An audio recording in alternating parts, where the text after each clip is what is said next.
What's up mga kumare kong tigang? Ito ang YouTube channel ng mga taong mahilig gumawa ng mga pampaswerte, mahilig magpabuenas at talaga namang positibong positibo. It's me, Rick Kumari, and welcome back to my channel. And for today's video po mga kumare kong tigang ay eto na. After po natin mga kumare kong tigang na mag-prepare at maghanda mga kumare kong tigang ng mga ginamit natin na mga pampaswerte na ipagsalubong po natin sa bagong taon. Eh syempre, anong kasunod dyan? Eh di yung pong pagliligpit naman po nito. At alam niyo po ba mga kumare kong tigang na meron pong tama pong paraan ng pagliligpit at pagtatanggal po ng ating mga ginawang mga lucky charm o pampaswerte. Yun na nga, na ipinasalubong natin sa bagong taon. Katulad po ng katulad po halimbawa mga kumare kong tigang nung ating prosperity ball. Yun nga po kasi, yan po ituturo ko po sa inyo kung paano natin tatanggalin isa-isa yung mga ginamit nating mga kasangkapan o yung sangkap na inilagay po natin sa ating prosperity bowl. O, di ba ga? So, kung gusto mong malaman kung paano natin gagawin po ito, eh, panoorin nyo lamang po ang video kong ito. Siya, go mga kumare kong tigang!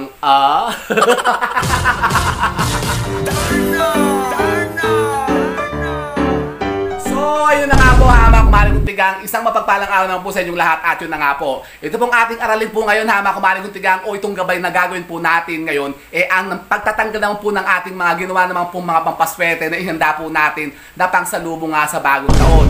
Halimbawa po mga kumare kong tigang, yan, katulad po halimbawa mga kumare kong tigang nung ginawa po natin isang pampaswerte na ito nang salubong po natin sa bagong taon. Yung ating pong Lucky Gabi. Unahin po muna natin mga kumare kong tigang yung ating Lucky Gabi. Yan, katulad po nito. Ito po siya, mga kumare kong tigang, di ba? Ang ganda. So, anong gagawin na natin dito? Ganito po, mga kumare kong tigang. May dalawa pong option po, mga kumare kong tigang, na pagliligpit po ito. Pwede po natin tanggalin po ito after po ng 3 araw o after 7 days, mga kumare kong tigang. Pero mas maganda po, after 7 days yun na lang po siya tanggalin, mga kumare kong tigang. Ang gawin nyo po, kunin nyo po yung ating gabi. So, ito po yan, tignan nyo, ang ganda ng ating gabi, mga kumare kong tigang, tignan nyo.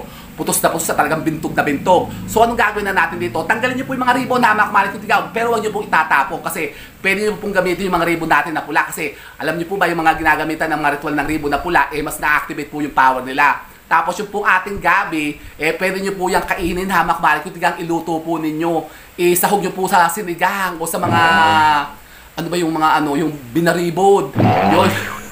Masarap yan ha, mga kumare kong tigang. Ako nagluluto kasi niyan, mga kumare kong tigang, parang dinengding na meron pong gabi. Masarap yun, mga kumare kong tigang, yung binaribod. Tapos, yan tinan nyo bintog na bintog siya kasi napakalaki ng ating gabi. Pero meron pa po siyang option ha, mga kumare kong tigang, pwede nyo po siyang itanim. Tanim nyo po siya sa lupa, mga kumare kong tigang, tapos palaguin nyo po yan, alagaan nyo. Pag sumibol po yan, lalago po yan, tapos pwede nyo po yung harvestan po ng mga dahon, gawin yung laing. At tapos, yan po ha, mga kumare kong tigang, ay maglalaman po ulit. At sa susunod na bagong taon, pagkakailangan nyo po ng gabi, pwede nyo po siya ulit hukayin at gamitin. O, ganun lang po ha, mga kumare kong tigang. Pagkatapos po ha, mga kumare kong tigang, yung mga barya po natin, pwede po natin yung itago ha, mga kumare kong tigang. Ibalot nyo lang po yan sa isang pouch na pula o sa isang telang pula ha, mga kumare kong tigang, at gawin nyo pong pampaswerte. O, di ba ga, napakasimple lang naman po ha, mga kumare kong tigang. So, ganun po siya. Tapos, ganito pa po ha, mga kumare kong tigang. Yun naman po ating ginawa pong mga pinya-pinya. Di ba, gumawa din tayo ng pinya-pinya. Nilagyan po natin 12 pong mga sobrang pula. Yan. Yun naman po ha, mga kumare kong tigang, tatanggalin natin isa-isa yung mga pera doon sa ating ginawang pinya-pinya. Tapos, yung po itatago po natin. Pwede po natin gamitin ha, mga kumare kong tigang. O mas maganda po, yan po ay i-deposit po natin sa mga bank account po natin. Tapos, pagtira lang po kayo ng 3 piraso ha, mga kumare kong tigang, ng mga bills na ginamit po ninyo. Tapos, yung mga barya po doon, kunin nyo po at ibalot nyo rin po sa isang pouch na pula o mga telang pula ha, mga kumare kong tigang. Tapos, gawin nyo rin po siyang pampaswerte. Yung pinya po ha, mga kumare kong tigang, pwede po natin kainin yan. At ang isa pa po ha, mga kumare kong tigang, kung kayo po'y gumawa din po nung ating isinare dito po na napaka-powerful po at napaka-inam na pampaswerte talaga ha, mga kumare kong tigang, na prosperity ball, ganito naman po ang tamang pagtatanggal po ha, mga kumare kong tigang, at pagliligpit niyan. Ganito po, after po 3 days o after 7 days po, pwede na po yung samsamin at tanggalin ha, mga kumare kong tigang. Pero mas maganda po, hintayin nyo po yung 7 araw. Pagkatapos po ng 3K, so nyo muna siyang tatanggalin ha, mga kumare kong tigang. Pagkatapos po ng 7 days, pwede na po siyang ligpitin. Ganito po ang gagawin po ninyo. Paano? Ganun po, parang backward lang po ha, mga kumare kong tigang. Kung ano po yung huli natin inilagay doon, yung pong ating unang tatanggalin. Halimbawa, yung ating pong orange, siya po tatanggalin po natin na una. Siyempre, kakalasin po natin yung ribbon dyan. Pagkatapos, anong gagawin natin dyan? Pwede po natin siyang kainin. O, ganun po ha, mga kumare kong tigang, kasi swerteng-swerte po yan. Pangalawa po, hamak kumari kung tigang, yung ating mga paper bills, yung ginamit natin ng mga tigwa 1,000 peso bill, hamak kumari kung tigang, at yung pong ating bulak. Di ba yung bulak po natin na ibinalat po natin sa ating mga paper bills, yung tigwa 1,000 pesos. O, yan po hamak kumari kung tigang, iipunin po ninyo, kakalasin nyo po yan, tapos kunin nyo po lahat yung pera, at pwede po natin yung itago, hamak kumari kung tigang. Pwede nyo po i-deposit sa bangko o gawin nyo pong paswerte po sa mga wallet po ninyo. Pwede nyo pong ipamutbutya, ipamigay nyo po sa mga anak nyo, sa mga nanay nyo, tatay nyo, i-share nyo po sila. Kasi swerte po yan, hamak kumari kung tigang. Pero kung ayaw nyo na po, halimbawa kayo po medyo nag-aalimuhunan, itago nyo na lang po, hamak kumari kung tigang. Kung medyo sweetik kayo o medyo sweetik. Yung halimbawa nyo share, hamak kumari kung tigang, pwede na po yung itago. Ilagay nyo lang po yun sa mga wallet po ninyo at yan po yung magiging pampaswerte po ninyo. At sunod po, hamak kumari kung tigang, yun naman pong ating mga chocolate coins, yung pong magnamit natin mga chocolate sa bilog-bilog. Pwede po natin kainin yan, hamak kumari kung tigang, katulad din po nung ating pong mga itlog. Yan, pwede nyo po yung iprito, iulam po ninyo, hamak kumari kung tigang. Yung pong dahon ng laurel, hamak kumari kung tigang, pwede po natin itago yan, pwede po natin yung sunugin at gawin natin pampausok. Yan, pwede rin po natin yung mga pampaswerte baga sa ating mga ginagawang mga ritual-ritual. Yan, ganun po, hamak kumari kung tigang. Pagkatapos po yung mga coins na ginamit po natin doon, yung 168 po na coins, yung inilagay po natin sa sobrang pula, pwede nyo po yung itago sa inyo pong mga aparador o sa mga wallet po ninyo o pitaka. Magiging pampaswerte nyo po yan, hamak kumari kung tigang. Ang sunod naman po, hamak kumari kung tigang, yung pong ating mga bigas. Yan, anong gagawin natin sa bigas? Di inuto nyo, isain nyo, hamak kumari kung tigang, tapos kainin po ninyo. O, ganun lang po, hamak kumari kung tigang. Pagkatapos yung pong ating bowl, syempre, huhugasan nyo po yan. Linisin nyo, tapos itago nyo po ulit siya para next year, may gagamitin po ulit kayo.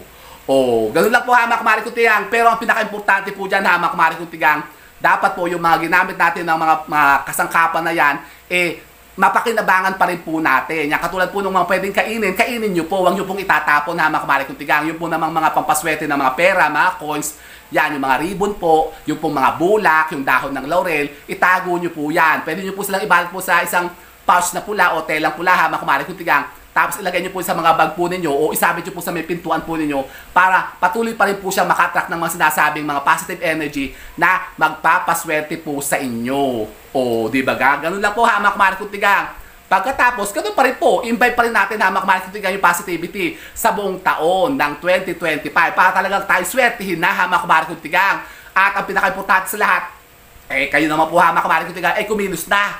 Magtrabaho na kayo. Tayo'y magsumikap na, hamak kumari kung tigang. Dagdagan pa natin ng ating effort para talaga tayo swertihin na ngayong taon na ito ng 2025. Nako? Baka naman kayo po, hamak kumari kung tigang, gumawa nga ng mga pampaswerte yan. Pero kayo naman po ngayon mga bibikangkang din lang po, hamak kumari kung tigang, sa bahay po yun. Kayo mga nakatunga nga lang ulit dyan ng buong taon. At kayo paula-ulaga lang at kayo pangata-ngata. Ano pangata-ngata? Yung balik rin yung pangata-ngata. Yun. Kayo po, hamak kumari kung tigang, kumilos na.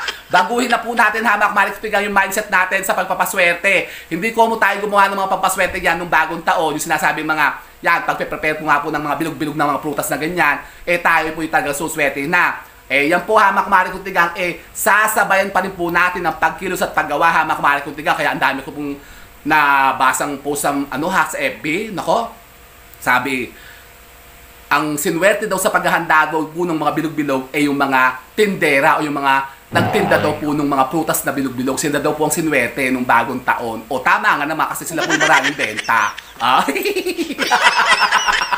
Pero tama naman po yun, hamak kumari kung tigang. Yung mga sinasabing mga pampaswerte yan, hamak kumari kung tigang, hindi po i-effect yan sa atin kung tayo po ay wala rin gagawin sa buhay natin para ito po yung mabago.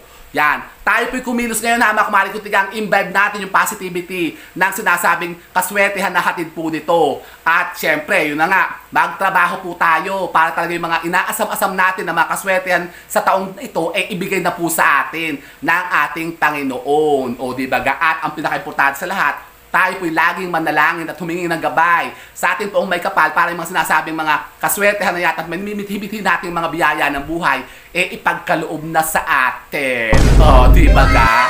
Gusto nyo yun? Aba, kung gusto ko yun, hamak kumari kung tigang. Kaya, ayun po, hamak kumari kung tigang, yan po ang tamang paraan ng pagliligpit po at pagtatanggal ng ating mga ginamit na mga pampaswerte nitong pumasok po ang bagong taon. Oh, so yun po mga kamahal kong tigang at sana po may napunan na mga bagong idea at kaalaman sa pag-attract na naman ng mga bagong kaswertihan. Papasukin na natin siya mga kamahal kong tigang ngayong taon na to ng 2025. O di ba ka? At ako po mga kamahal kong tigang ay nagpapasalamat po sa inyong lahat mga kamahal kong tigang sa inyo pong walang sawang pagtangkilik sa ating YouTube channel na ito na Rico Mori Official. Sa lahat po na sumusuporta sa atin, mga subscribers at followers dito na talaga lang pong araw-araw po talagang masugid natin na followers at talagang nanonood po ng channel natin na mga kamahal kong tigang. Sinashoutout ko po kayong lahat. Maraming pong salamat sa inyo at maging successful sana kayong lahat at wag po sana kayong matigaan. Maging fresh sana kayo. Nako po! So with that, mga kamahal kong tigang, keep safe and God bless. Thank you for watching and don't forget to subscribe my channel. I know you like it. And don't forget to brush your teeth. Bye mga kamahal kong tigang. Happy New Year! Tayo natin yan. So, swerte na tayo ngayong 2025.